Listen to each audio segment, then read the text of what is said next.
This week on Brink, could the answer to our energy needs be pond scum? Right now, scientists are making oil from algae that's cheap, clean, and oh so tasty too. We can't keep going the way we're going with fuel. Algae offers a solution to that. Cheers.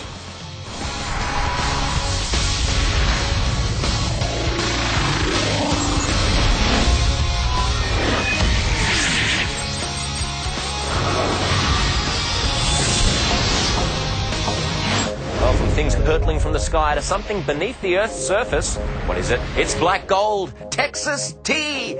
As oil and gas prices continue to go up and down and then up and down and all over the place, are we on the brink of finally finding a way to keep the price down for good? And is that road to lower oil prices paved with pond scum? Well, pond scum, that sounds kind of disgusting. Let's go with the scientific name, algae. Algae is the original oil source. The majority of the fossil fuels that are powering the world right now are not just decomposed old dinosaur sludge like many people think. By and large, they come from prehistoric algae. Trouble is, the process that turns algae into usable oil takes millions of years, and the world is using up that gift from prehistoric algae much faster than it can be replaced naturally. Scientists are trying to speed up that process by mass-producing algal cells and then somehow stimulating them to make oil, which will then be used to make our cars go and our planes fly.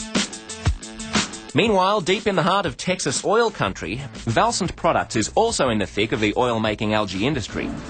Company CEO Glenn Kurtz wouldn't have it any other way. He doesn't just eat his algae, he drinks it, straight up. On the mad scientist scale, I'm probably 9.5 out of a 10.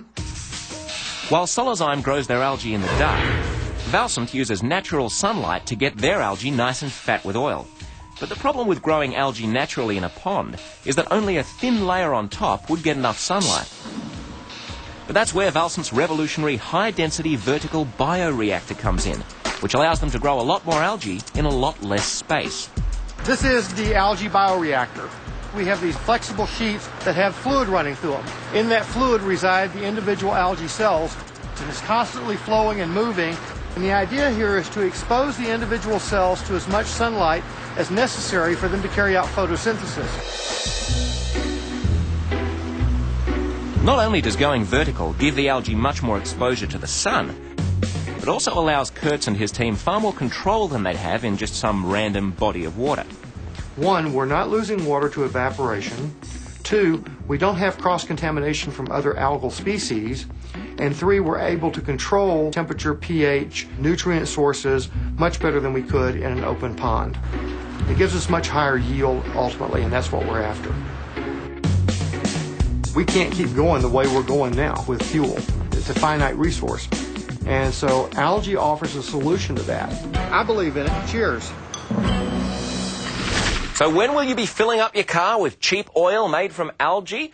Solozyme says less than 3 years. Valsant calls it 3 to 5. It's not just a fuel, remember. As we saw in the story, algae oil is safe enough for cooking.